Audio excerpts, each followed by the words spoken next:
കേരളത്തിലെ 4 സംഘികളടക്കമുള്ള ഏതാനും മനുഷ്യന്മാർ പാവം ഒരു അതിഥി തൊഴിലാളിയെ നശിപ്പിച്ചു കൊന്നു കളഞ്ഞത് പോസ്റ്റ്മോർട്ടത്തിന്റെ നേതൃത്വം നൽകിയ പോലീസ് സർജൻ വാർത്താലേഖകരോട് പറഞ്ഞു. ആ അതിഥി തൊഴിലാളിയുടെ ശരീരത്തിൽ ഒരു രോമകൂപം പോലും പരിക്കേൽക്കാതെ ബാക്കിയില്ല. ആ പാവം മനുഷ്യന്റെ ആന്തരികാവയവങ്ങൾ ഒന്നുപോലും നശിക്കാതെ ബാക്കിയില്ല. മാത്രമല്ല, ഹീനമായ കൃത്യത്തിന് പെൺവർഗം പോലും കൂട്ടിനിന്നു എന്ന് FIR രേഖപ്പെടുത്തി വച്ചിരിക്കുന്നു. ഇങ്ങനെയുള്ള ഒരു സാഹചര്യം അത് മാത്രമല്ല. നിങ്ങൾ നോക്കൂ, നമ്മുടെ രാജ്യം നാനാത്വത്തിൽ ഏകത്വം നിലനിൽക്കുന്ന രാജ്യമാണ്. ഭരണഘടന മനുഷ്യാവകാശം അംഗീകരിച്ച രാജ്യമാണ്. മനുഷ്യാവകാശം ജന്മാവകാശമായി അംഗീകരിച്ച ഒരു ഭരണഘടനയുള്ള നാടാണ് നമ്മുടെ നാട്. വിവിധ ജാതികളും മതക്കാരും ഒരുമിച്ച് ജീവിക്കുന്ന ഈ പുണ്യഭൂമിയിൽ ഇപ്പം ഭരിക്കുന്ന ആളുകൾ മതങ്ങളിൽ വേർതിരിവുണ്ടാകുന്നു, ജാതികളിൽ വേർതിരിവുണ്ടാക്കുന്നു, മനുഷ്യരിൽ വേർതിരിവുണ്ടാക്കുന്നു. ആഗോള വ്യാപകമായി ക്രൈസ്തവ സഹോദരന്മാർ ക്രിസ്തുമസ് ആഘോഷിക്കുമ്പോൾ ഈ മതേതര രാജ്യത്തെ ചില ഗവൺമെന്റുകൾ പറയുകയാണ്, ക്രിസ്തുമസ് നിങ്ങൾ ആഘോഷിക്കാൻ ലീവ് തരില്ല.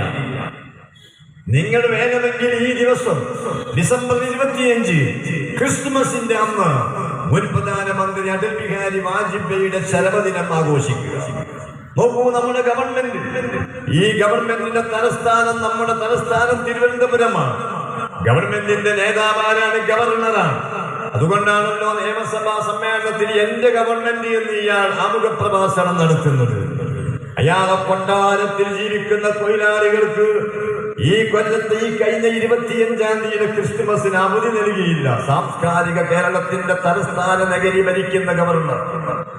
എന്നിട്ട് അയാൾ എന്തു പറഞ്ഞു എന്നല്ലേ, നിങ്ങളെല്ലാം ഇന്ന് ക്രിസ്തുമസ് ആഘോഷിക്കാൻ ലീവ് എടുത്തു പോകരുത് എന്ന്. അടൽ ബിഹാരി വാജ്പേയിയുടെ ആണ്ടുദിനമാണ്, അതിൽ പങ്കെടുക്കണം. ആരാണ് അടൽ ബിഹാരി വാജ്പേയി? 1969 മലപ്പുറം ജില്ല യാഥാർത്ഥ്യമാകുമെന്ന് കണ്ടപ്പോൾ ഏതാനും തീവ്രവാദികൾ തിരുവനന്തപുരത്ത് ഒരു കൺവെൻഷൻ വിളിച്ചുകൂട്ടി മലപ്പുറം ജില്ലക്കെതിരെ. ആ സമ്മേളനം അന്ന് ഉദ്ഘാടനം ചെയ്തത് അടൽ ബിഹാരി വാജ്പേയി ആയിരുന്നു. ആ വാജ്പേയിയുടെ ആണ്ടുദിനം ആഘോഷിക്കാൻ വേണ്ടി ക്രിസ്ത്യൻ തൊഴിലാളികൾക്ക് അവധിയില്ല. നിങ്ങൾ ആലോചിച്ച് നോക്കൂ, എത്ര ഹീനമായ, മനുഷ്യത്വ വിരുദ്ധമായ, അല്ലെങ്കിൽ എത്ര ആഘോഷങ്ങൾക്ക് എതിരായ, എത്ര മോശം ഒരു നിലപാടാണ്. അതുകൊണ്ട് തന്നെ നമ്മൾ ഇതിനെയൊന്നും അംഗീകരിക്കുന്നില്ല. മനുഷ്യന്റെ എല്ലാ അവകാശങ്ങളും അംഗീകരിക്കണം.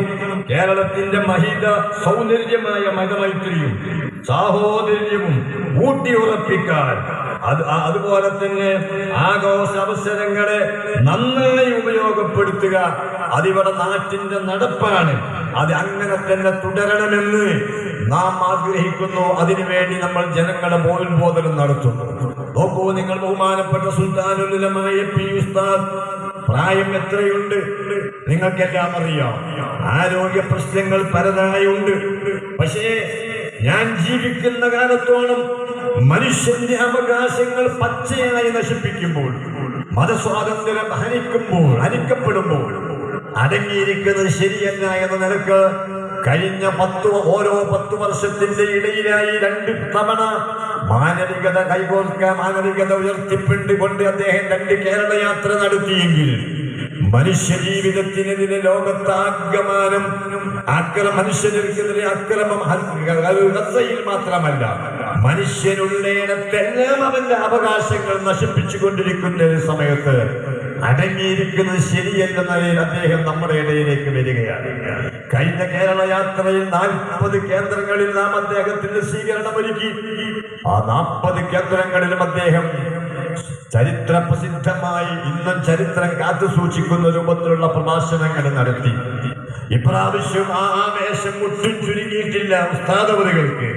പക്ഷേ ഉസ്താദിനെ ശ്രദ്ധിച്ചുകൊണ്ടിരിക്കുന്ന ഡോക്ടർമാർക്ക് കണിശമായ നിലപാട്. പഴയ മാതിരിയുള്ള യാത്രയിൽ ഉസ്താദിനെ പങ്കെടുപ്പിക്കരുത്. പക്ഷെ ഉസ്താദില്ലാത്ത എന്തൊരു യാത്ര! 50 കൊല്ലക്കാലം ഈ പ്രസ്ഥാനത്തെ നയിച്ച ഉസ്താദ്, ആ ഉസ്താദ് നമ്മോടൊപ്പം ഏറെ കാലം ഇനിയും വേണമെന്ന് ആഗ്രഹിക്കുന്ന നാം നമ്മുടെ ഏതൊരു പരിപാടിക്കും ഉസ്താദ് തന്നെ മുന്നിൽ നിൽക്കണമെന്ന ആഗ്രഹവുമായി ഡോക്ടർമാരെ സമീപിച്ചപ്പോൾ അവർ നൽകിയ അനുവാദം 16-17 ദിനങ്ങളിൽ ഒരു ദിവസം ഒരു ജില്ലയിൽ ഒരു സ്വീകരണത്തിന് നിനക്ക് അനുമതി കിട്ടിയത് കൊണ്ടാണ് നാം 17 ദിവസമായി ചുരുക്കിയത്. അതിപ്പോ 16 മാറി, നിങ്ങൾക്കറിയാം. ഏതായാലും ഉസ്താദിനെ പങ്കെടുപ്പിച്ചുകൊണ്ടുള്ള ഈ യാത്ര 1-ാം തീയതി കാസർഗോഡ് നിന്ന് ആരംഭിച്ച് 16-ാം തീയതി തിരുവനന്തപുരത്ത് സമാപിക്കുമ്പോൾ ഈ യാത്രയുടെ ഒരു സ്വീകരണം നാം ഒരുക്കിയിരിക്കുന്നത് ഈസ്റ്റ് ജില്ലയുടെ ഒരു സ്വീകരണം.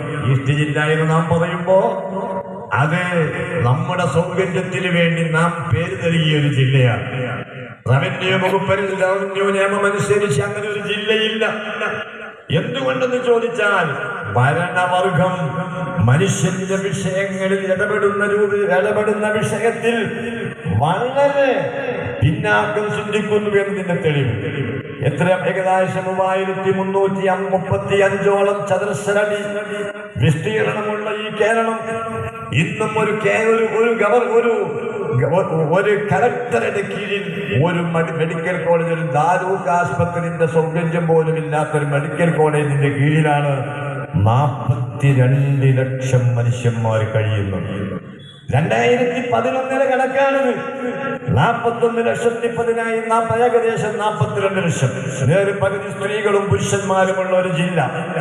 ഒരു കലക്ടറുടെ കീഴിൽ ഒരു താലൂക്ക് ഹോസ്പിറ്റലിന്റെ സൗകര്യം പോലും ഇല്ലാത്ത ഒരു മെഡിക്കൽ കോളേജിന്റെ കീഴിൽ കൊല്ലം, കോട്ടയം, പത്തനംതിട്ട പോലുള്ള ജില്ലകൾ, ഈ ജില്ലയുടെ പ്രത്യേകിച്ച് പത്തനംതിട്ട പോലുള്ള ജില്ല, ഈ മലപ്പുറം ജില്ല 4ആക്കിയാലും അവർ അത്ര എത്തുകയില്ല.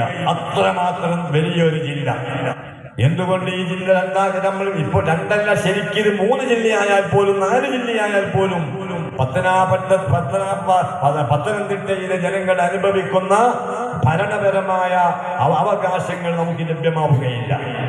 അതുകൊണ്ട് തന്നെ മുസ്ലിം ജമാഅത്ത് ഈ വിഷയത്തിൽ ഇൻഷാ അല്ലാഹ് ഉസ്താദിന്റെ കേരള യാത്ര കഴിഞ്ഞ് നമ്മൾ ഇന്ത്യയെ മുന്നോട്ട് പോകുമ്പോൾ ഈ ജില്ല 2 ആക്കൽ ഈ ജില്ലയിൽ താമസിക്കുന്ന മനുഷ്യരുടെ അവകാശമാണ്. ഈ പ്രസ്ഥാനം മനുഷ്യാവകാശത്തിന് വേണ്ടി നിലകൊള്ളുന്നു. മനുഷ്യന്റെ വിശ്വാസവും ആചാരങ്ങളും സംരക്ഷിക്കുന്നതോടൊപ്പം തന്നെ അവൻ ജീവിക്കുന്ന ഭൂമിയിൽ അവൻ അവകാശപ്പെട്ട കാര്യങ്ങൾ നേടിയെടുക്കാൻ ഏതറ്റം വരെയും പോവുക എന്നതും ഈ പ്രസ്ഥാനത്തിന്റെ മാത്രമല്ല സമസ്ത കേരള ജംഇയ്യത്തുൽ ഉലമയുടെ ഭരണഘടന വിഭാവനം ചെയ്യ കാര്യമാണ്. സമസ്ത കേരള ജംഇയ്യത്തുൽ ഉലമയുടെ ഭരണഘടന